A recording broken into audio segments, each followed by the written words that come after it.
This is the OTP presented by Farm Bureau Health Plans. Farm Bureau is for those who make plans for everything except themselves. We make it easy and affordable for Tennesseans who don't have a group or employer plan. Visit fbhp.com to learn more. We are here in very sunny Mobile, Alabama at the 2025 Reese's Senior Bowl. I'm Amy Wells. Rhett Bryan is here. Coach Mack is here. Ramon Foster is here. The gang is all here, and it feels so good to be covering the Senior Bowl this season.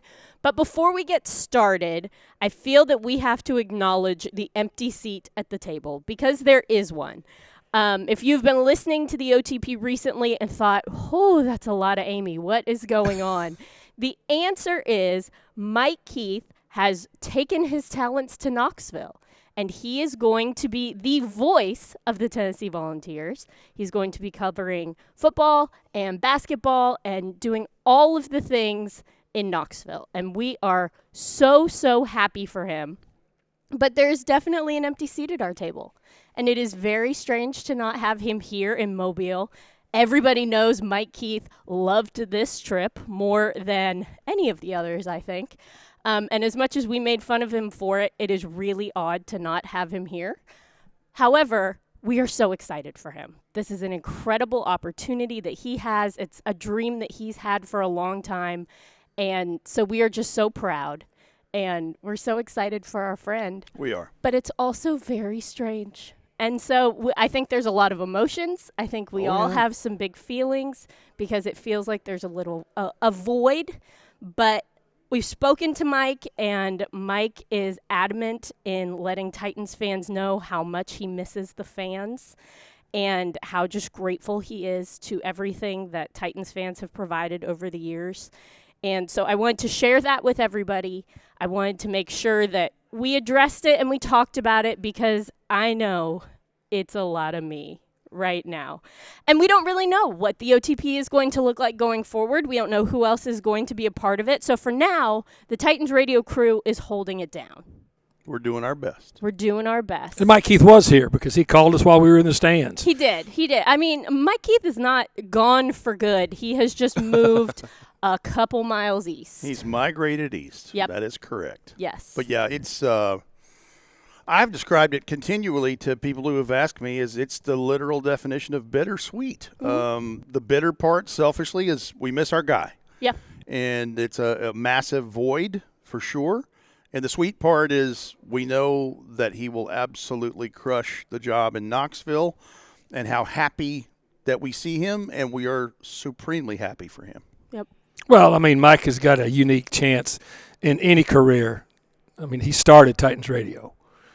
He and Larry Stone, Rhett Bryan, started Titans Radio, built it to what it is today, which is quite the entity. And then in Knoxville, being able to go back in now and kind of reconfigure what's going on there with the Vol Network. I mean, it's an amazing career story that there's nobody more deserving for it because he's a true Hall of Famer. And, I mean, we used to kid Mike all the time about all the Hall of Fames that he was in. I'm not going to any more dinners. So if someone wants to put him in a Hall of Fame, you just send me a postcard. Enjoy yourself. send me a letter. But he will, there's no doubt, and Rhett said it right, he will absolutely crush Vol's Network in Knoxville. And for me, like, I got introduced to Mike. One, I was scared of Mike. Here I am standing 6'6", 300 plus, and all I could think is, don't step on Mike's toes, do the right thing, be professional, don't embarrass us outside of the house, right? But I say that to say, like, the professional that he was and how he did this and how he went about making sure that Titans Radio wasn't just a station that you listen to. Like, it's an event. It's the way I somewhat look at it and how it's broadcast, his voice, the importance it was to a lot of fans. I'll never forget just with him, like understanding like this is how you call a game, this is how you do the job, and just his recall of facts and history and everything else that comes along with it. That to me is one of the biggest parts. But I had no idea this was his favorite event.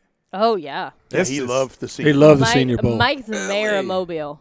The mayor of Mobile. He loved the True. Senior Bowl. Yep. Yeah. And let me say that the Senior Bowl loved Mike. Yeah. Because he treated it with a lot of respect. And as I said, he set a standard for Titans Radio. Mm-hmm. He did. And, of course, anybody that's been around him, you understand what it's like to work. And that's one of my biggest things. I know we joke and all have a good time, but as soon as we get close to that red dot come on and record, it's game time. It really is. Yep. So we have a lot to talk about on the show, but I wanted to make sure that we started off by acknowledging that Mike is not here. We miss him dearly, and we are so, so excited for everything that he is going to be doing in the future. But now, Mac, I want to start with you with talking about what this week really looks like and why it's designed the way it is. So guys come in for a couple days, and they have meetings. Then they have a couple days of practice. And then, obviously, the grand finale is the actual game. Why is this designed in this way so that guys have the opportunity to install and learn and then practice it and then play the game? Well, plus they're also exposed to all the teams. I mean, these guys, their day starts at 6 in the morning and it runs until 10 at night. I mean, they're not just showing up here and going to practice and then walking around Mobile. I mean, there is a lot. Their time is very well scheduled here, and it's so extremely important because you've got a short amount of time here. All the clubs want to find real information about these guys, not only on the field, but these meetings are very vital. You know, the guys that we interviewed today, that's vital for us to get to know them. So their days here are extreme, and that's whenever I talk to players that are here, I tell them be ready to embrace the grind because it's a great opportunity for their next step in their career, but it's a grind. Because it starts, as I said, early in the morning and goes late at night, and you've always got to be on your game. You always have to be on your game because, you know, the old adage in this league, every day is an interview. Well, really, every hour is an interview here that you're outside your room. So it's a big deal here. Safe to say it's just as mentally strenuous as it is physically strenuous? Yeah, there's no doubt. There's no doubt because these guys, some of them are used to talking to the media. Some of them are not used to talking. Some of them have done one-on-one interviews before. Some of them have not. And it can be all of that. As a coach, you know, when I coached this thing several times, you would try to help the players through that by mentioning, look, this is going to be this. And so you just got to relax, let it come to you, and don't try not to feel any anxiety, which they're still going to. But it's all important. Now, Rhett, on the media side, pull back the curtain a little bit because we are doing a lot of stuff. There are a lot of different teams, a lot of different media outlets here that are also having a pretty crazy week in terms of just gathering things, all trying to lead up for the draft. Yeah, and I think that's the other reason why it's important for us to be here because, like Max said, we can get to talk to some of these draftees and, you know, kind of pick their brain a little bit about who they are, where they've been training, what this journey has been like. But yeah, on Radio Row here, there's other teams that are represented here, and certainly sports talk stations that are all trying to get some of the same interviews that we're doing. But yeah. Mac's right in terms of the media part of this for the players. It's a good primer for what they will have to go through if they're invited to the combine. And I'd say a good chunk of these guys have a chance to be able to do that because this is an impressive class that Jim Nagy, the executive director, has put together in 2025. Ramon, how much can a guy really make improvements or change or build on the experience that they have at all of the All-Star games, whether it's East-West Shrine or the Senior Bowl, and maybe make some changes or tinker with things a little bit between now and the combine? Well, for the guys, like this is their last opportunity until late July. August actually put on pads. So for the ones who are tweeners that are guards going to tackles, that's their last time to put on pads, showcase they're capable of being a guard or at least coachable enough to play the position. And that's where a lot of this comes into play. Like this resume that you're building up to be drafted or at least be selected, be on the team, like it's very important. And anxiety, I heard you guys speak about that, is high in these moments. And it comes down to, all right, if I do have a bad day, Coach Max said it earlier when we were speaking off air, it's like this is just the first opportunity to prove yourself moving forward. And that's why I think guys have started to understand this a little bit more. I think if a guy had a good day today, you might not see him the next day because they understand, yes, I'm good enough. I'm capable enough to be down here. I showed you guys what you think of me, and now it's my time to bow out. So, yes, we've seen dudes come down here last year. If I'm not mistaken, DeJuan Jones was one of those guys. Yes. Had a real good first day. Did not see him the rest of the time. Why? Because what you needed him to do, he did. And it proved for him to, be good enough that Cleveland Browns selected him. And he played a little bit this year. And if I'm not mistaken, had an injury or two. But this is where that happens, where coaches put you in very, adverse situations to where you got to come up out of it. We were speaking to a couple of guys that had to go from tackle to guard, and watching them somewhat struggle. But what you did see was a fight. Like, I knew a guy was going to lose a rep or two here or there, but guess what? The idea that you're going to compete, that's what a lot of those coaches like seeing too. I know, like, we joke all the time in practices, like the advantage sometimes goes to the offensive line in one-on-ones, but there's no excuse for it because, well, the defense has nobody around us. They can go inside, outside. There's a lot that goes into the prep work of this week. So, yes, you can, make a better claim for yourself, but not just this game in particular.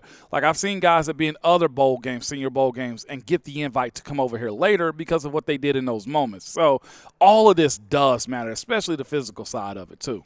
Mac, as a coach, as a scout, what are you trying to get here at the Senior Bowl that you can't necessarily get at any of the other stops along the pre-draft process? It's face-to-face. Now, the pre-draft process, see, we're talking now about school visits, which you can get a lot of time, a lot of face time. We're talking about 30 visits where now they come into your facility after the combine. Combine is all scheduled meetings. They've got scheduled meetings here now. They didn't used to. It was a Wild West show. You just try to grab guys in the hallway and just get them when you could. It's all very organized now, but the important part is getting face-to-face with them. And the advantage of coaching this is you can really find out how they are in these moments where they're a little bit, when they're away from the other coaches, or they're away from this big spotlight that coming over here is, or sitting down with us is, or even on the field is. What are they like as people? Because that's extremely important too. What are they like as people? Because, you can fool somebody for 15, 20, 30, 45 minutes, an hour, and put on your best whoever you are. But if you are able to live with these guys, like the people that are coaching it, it's a huge advantage. Let's talk about position groups a little bit. Obviously, all positions are represented here at the Senior Bowl. Mac, is there a group or two that you are looking forward to watching as this week goes on? Let's talk about the draft numbers. The draft numbers this year. First of all, there are a lot of running backs in this draft, and there are a lot of running backs here, and we'll see more running backs. So that's number one. You also on the back end of all those COVID players. So you've got outside backers. You got some defensive linemen here, and not particularly at the superstars at the top, but the belly of this draft, which is the bottom of the second through about the sixth round, is full of players that are going to help you at that position. The other thing there are edge rushers here, and this is a good tight end class. It's a good tight end class when you start looking at it. And to me, you've got some of those guys here. Not all of them, but those groups today. And we really concentrated on the bigs today, just watching them. You can tell that these guys, even if they're taken in the belly of the draft, are going to be able to help teams.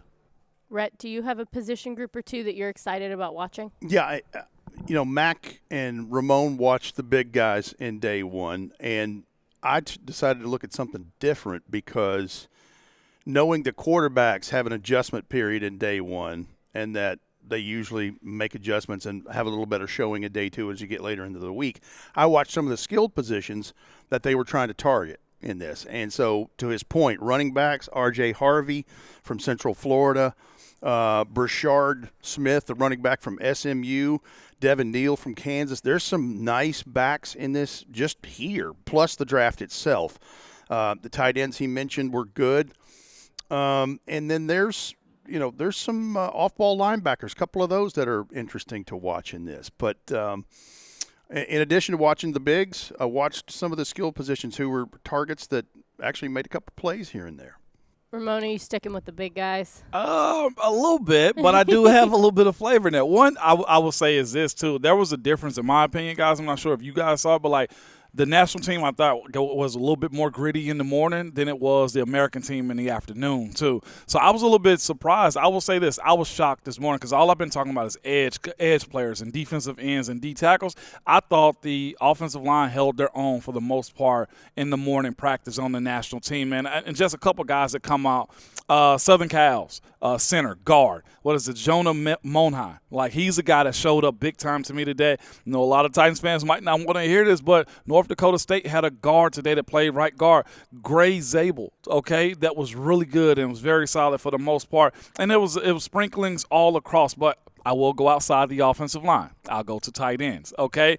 One guy in particular, Elijah Arroyo, I thought today had a solid day down the field. He was able to show. He's a big prospect to begin with, number one, but he was able to break down some linebackers and a safety or two in his route running. So I was very pleased in watching him for the most part. But that was my focus for the most part today, was watching the interior, exterior, and the O-line and D-line. That's what my interest was. I was about to critique the quarterbacks, and Coach Mack said, Ramon, no, simmer down. It's day one.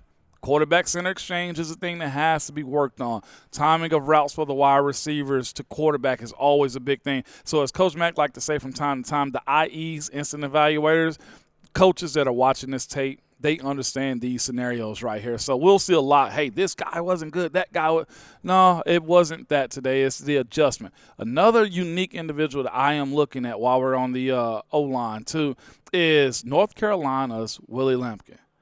5'10", 275, playing guard and center. Wow. Yes, under 6 foot. For the most part, he held his own. But, of course, we'll see where he goes in the draft, number one, but also how he handles because there's some big individuals out here. So we'll see how that goes over the course of the rest of this week and in his career. I mean, the guy, if I'm not mistaken, was at least first-team All-ACC and maybe All-American too. So he can play. It's a matter of where in the NFL. Well, and just to stay with, I thought, though, the guys that were making transitions, that they asked them to make transitions from tackles to guards, like Wyatt Milam from West Virginia today, Marcus Bowe from Purdue, Ozzie Trapillo from BC. Those guys did a nice job. I will say this, too, about Wyatt Milam also.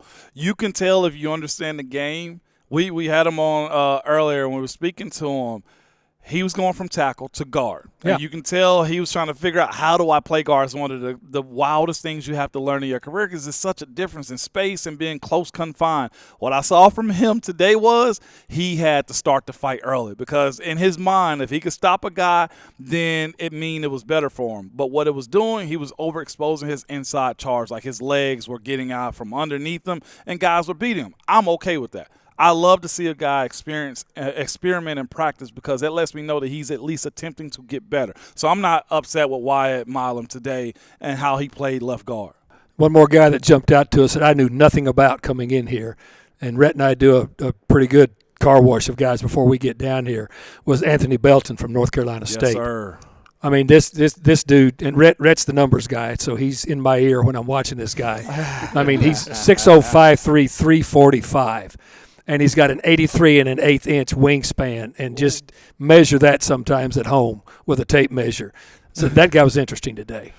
Then, since you did it, Coach Mack, I guess we'll just ping-pong this thing back and forth. But there's a guy defensively that showed up time and time again, Aeneas Peebles. He just kept being in the backfield all day long on the national team practice today. Undersized.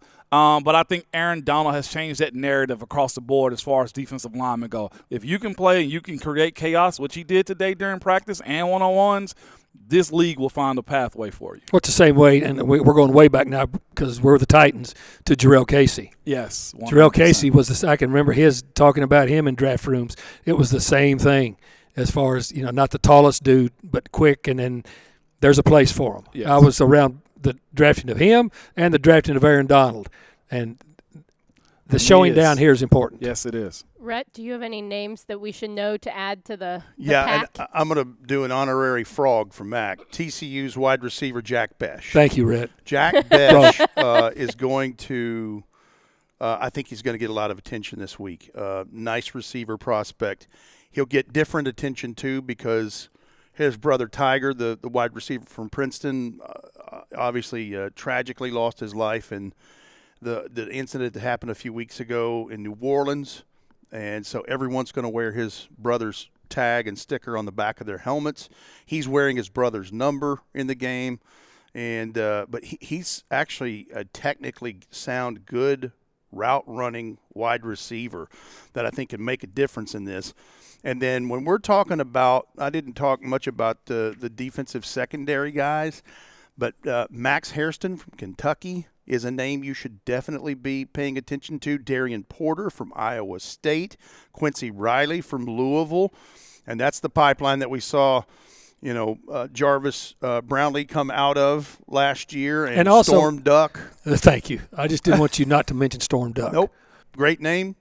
He mentioned. Done. Mentioned. But, there's interesting prospects. And Mac's right. The quarterbacks, they're just trying to find their footing in day one. In day two, I will be very interested to see. There's a Canadian prospect here because Will Howard, the Ohio State quarterback, took himself out of this because we just finished college football. He's got to be tired. Got to be. National champion. But there is a guy, Taylor Elgersma, and he is a graduate of Wilfrid Laurier in Ontario, Canada.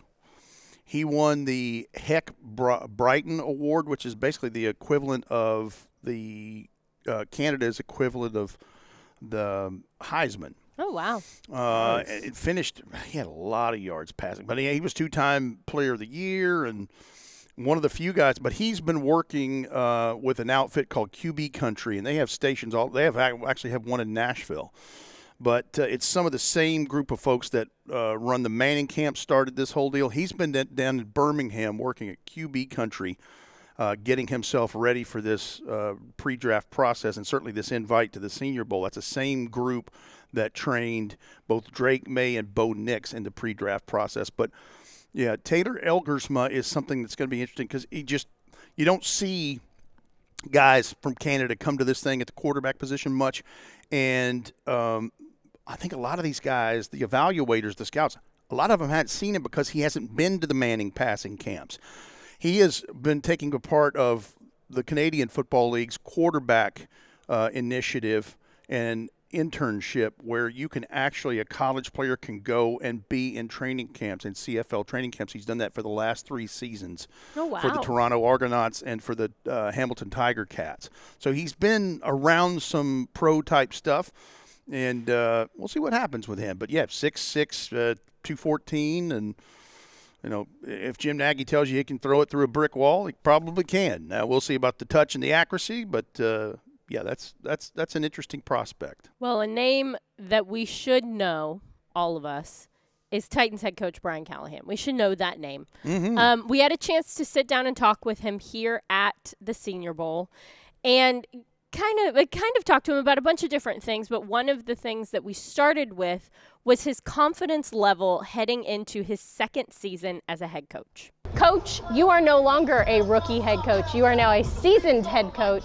Feels good. Yeah. See, does that make you feel a little bit more confident, not only in the role that you have going into year 2, but what you're looking for and how you're evaluating? Absolutely. Everything is clearer. The vision is very clear. What we need to do and how we need to do it is very clear. Things I need to improve on are very clear. I feel so much more comfortable in a job now than I did a year ago, which, like anything, because we all grow with experience. But that's not to say that the urgency isn't the same. My urgency to get our team better and to improve is as high as it's ever been, and I'm excited about the challenge. But I feel like I'm in a good place right now. Last year we heard a lot about templates or blueprints to Tennessee Titans, what that player looks like at a variety of positions. Following the 2024 season, did you tinker with those blueprints a little bit? No, really, what we look for is pretty consistent. The best way I can describe it is, if you look at, for example, like a Pittsburgh Steelers outside linebacker, they've looked the same for 40 years, right? Right. There's a profile and a process to getting the players that fit what you're looking for. And all that starts right here, which is great. But our what we look for and why we look for certain characteristics hasn't changed much. It'll be interesting to see how a lot of new personnel people with Ziegler and Reggie and Chad and Mike, what that looks like from them. But from a coaching standpoint, what we ask of them and the players we look for is pretty consistent. And I think they see a lot of it the same. There's a lot of quarterback evaluation going on right now, and you've talked a lot about that nervous system and the reaction time. Is that something that you're able to gauge and evaluate here at the Senior Bowl, or do you need those interviews that will come a little bit later? You need all of it. Okay. You need every part of the process. You need the Senior Bowl, you need the Combine, you need to see them throw live, you need to see them throw at their pro day, you need to see them in your building on a 30 visit. So there's a whole list of things you sort of have to check off on your way to making that decision. It's a long ways off at this point. There's a lot of work to do on all these players, in particular the quarterbacks.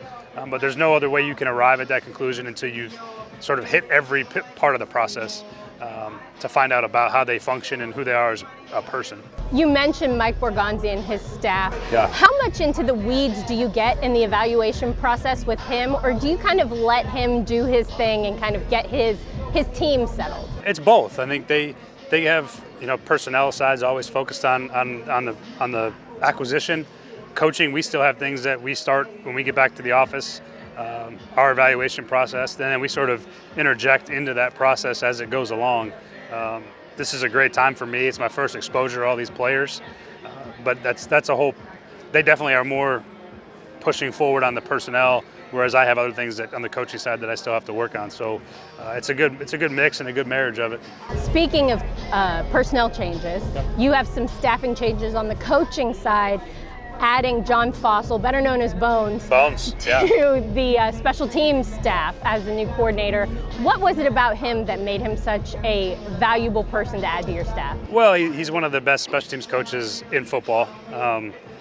Guys like him don't come available very often, and it just so happened that whatever the situation was at his previous employment, there was an opportunity to add him, and we jumped on it, and we aggressively tried to go after him. And he is. Wait till you guys get to know him is the best way I could say. He's got incredible energy. He's a fantastic football coach.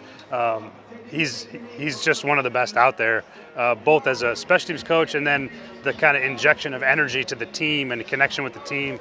He's phenomenal, and so I can't wait for you guys to get a chance to meet Bones, but I'm thrilled to have him. It's a huge gift for us. Other guys that were added to the team, Tony Odom was added as the passing game coordinator and cornerbacks coach, Yes. Renee Stewart as assistant special teams coach. What do those guys bring to their respective roles? Yeah, well, Renee has been with Bones. They got a relationship. Special teams coordinators and their assistants usually are kind of like pairs, so like line coaches and assistant line coaches, they work really well together. It's a very critical role for them to be on the same page, and so that was part of Bones coming, is that we'd have an availability to bring Stu with them, and I'm excited about that pairing. They work really well together. Tony Odom, I was with in Detroit in 2016 and 2017. Coached a fantastic secondary there with Darius Slay, Quandre Diggs, who was on that team, Glover Quinn. We were really good in the secondary, had a ton of respect for him. And again, a guy that came available due to a change in another organization. And so we acted aggressively to try to add him too, but did a great job in New York. That secondary is fantastic. Really, really good football coach, and added some more diversity of thought. He's from a little bit different scheme than Denard, so it'll be helpful for us. Luke Stalker, who Titans fans remember as a tight end player for the Titans, now promoted to the tight ends coach. That's a really important position coach job to have. What did you see in him in your time working together that made you confident he'd be great in that role? The experience as a player is a part of it.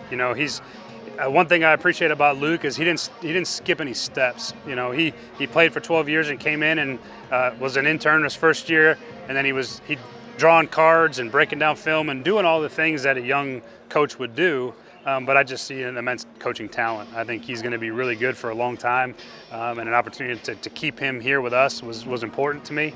And I'm excited about what he'll bring from an experience standpoint as a player and his knowledge as a young coach. All right, after your time here in Mobile, how are you going to bring all of this information back to Nashville and ingest it all? Like, what does that process even look like? It's the beginning, and so there's all these interviews in particular and watching of the tape.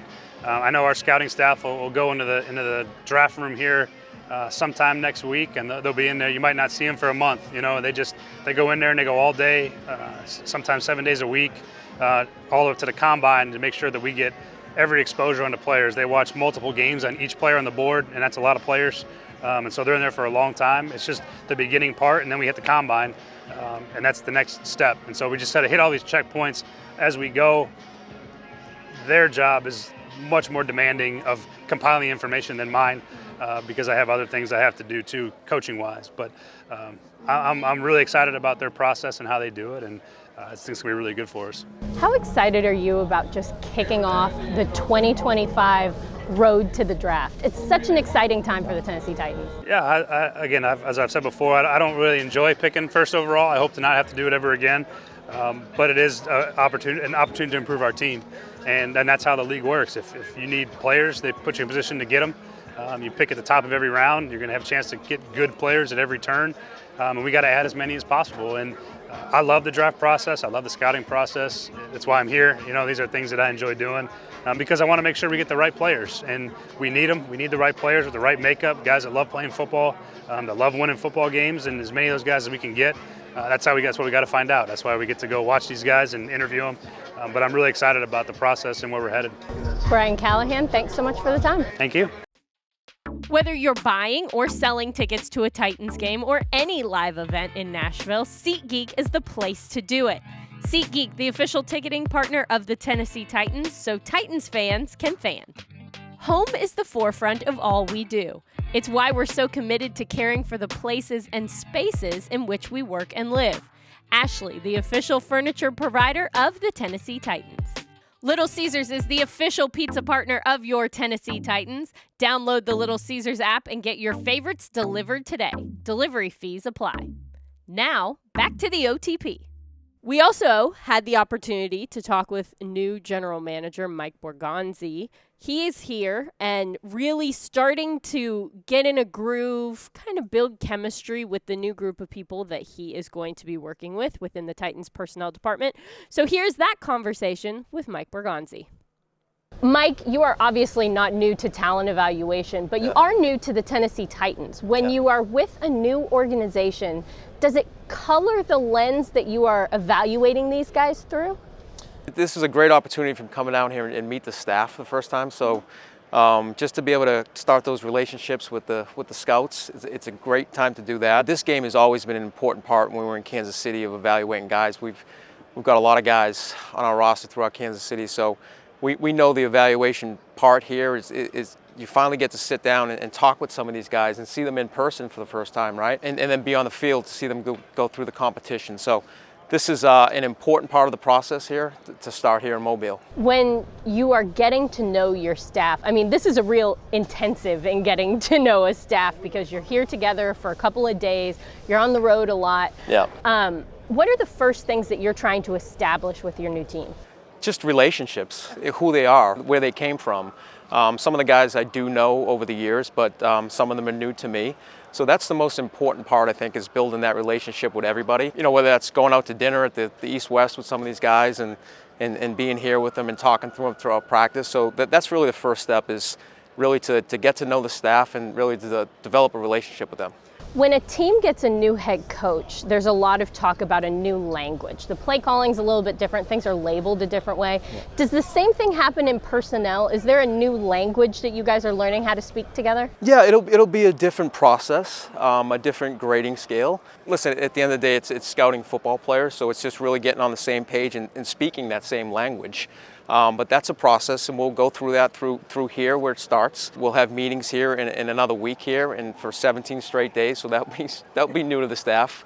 A lot of film watching, but I think that's the best way to learn the new language, is to walk through it, watch the film. It's a process, but like I said, everything starts here right now. Obviously, you're creating relationships with your staff, but also with Titans head coach Brian Callahan. In the time that you guys have gotten to work together, I know you were at the East-West Shrine Bowl, now you're here. What have you learned about him and maybe the way that you guys are going to work together? First of all, great person, and I've heard that over the years, that mutual people in the business that has worked with him. Very smart, very detailed. I see a lot of the same qualities, I think, in me in him, so we kind of hit it off right away. It's really just starting to develop the relationship part, and that part has been great so far with Brian. Let's talk a little bit of football now. What are you able to gather here in Mobile that you're maybe not able to get at any of the other places throughout the pre-draft process? Last night we went through the interviews, and tonight we'll have more interviews. So it's the first time, if you haven't been into the school, to really sit down and talk with them, get to know them as people. If there's any questions that we have for them that came up in the past with them, it's an opportunity to really just sit down and get to know the person. So we'll go through the interview process. That's a very important process, whether it's the All-Star games, the Combine, and then of course being out on the field and seeing them go through competition. And it's the best of the best out there. So this is an important time. And this really is the last time that you get to see these guys go through real football. Like, this is the last time that they're doing these things.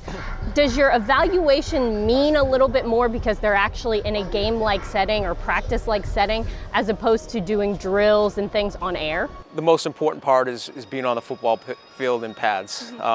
They'll go through the testing at the Combine and we'll gather that information, but for us, the most important part is going to be watching practices, watching game film. So we get a lot out of this game. How do you ingest all of this information once you get back to Ascension St. Thomas Sports Park? As soon as we get back, we'll turn the film on. And when we start to watch all the practices, we'll go through the game. And that's part of our college pre-draft meetings that we'll do. Not only will we watch the game tape from the fall, but we'll turn on this film here. We'll watch all the practices, the individual periods. And then of course the game. So yeah, and it's great competition out here. That's the most important part. A lot of work to do, but it's fun work, right? It's fun work. This is what we're in the business for. Mike Borgonzi, thank you so much for taking the time to talk to us. Thank you. Hey Titans fans, with a Kroger Boost membership, you'll score big with double fuel points, free delivery, and lots more. Go to Kroger.com/boost for details. Kroger, the official grocer of the Tennessee Titans. Tighten up. The OTP, presented by Farm Bureau Health Plans. When it's game day for your health coverage, trust Farm Bureau Health Plans to draw up a winning play for you. They've been covering Tennesseans for nearly 80 years.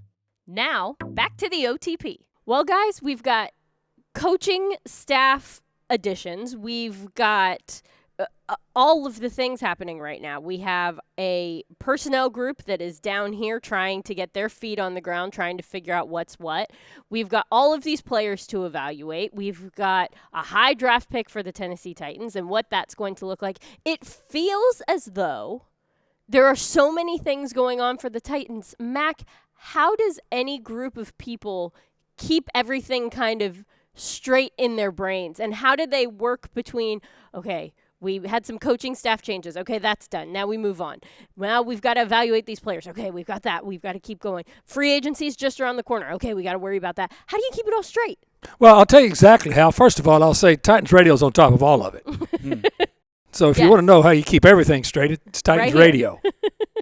You have a plan coming in. Mm-hmm. You know, none of these groups just show up and just start going off in all different directions. This is very well planned out. It's very well organized when you get down here. Who's going to look at what, the meetings you're going to have afterwards, what you're going to try to gather and glean from the meetings, what specifically you want to talk about. All of this stuff is planned out. And that's exactly – now, that's why it's so important, to your point, for these new additions to the personnel department and high-level personnel department, not only to get to know each other, but for everybody else involved to get to be able to know them. And see, the league is a very linear calendar. No matter how many changes you make, it doesn't stop. There's no difference. It doesn't stop. And so you have to be able to slot in like a Jenga puzzle immediately. That's what their meetings were about coming down here. So tomorrow there will be another day of interviews. There will be more practice to be had. There's more to come at TennesseeTitans.com, on all the Titans social channels, on YouTube, and of course right here on the OTP. So for Coach Mack, Rep Brian, Ramon Foster, I'm Amy Wells, thanking you for listening to the OTP.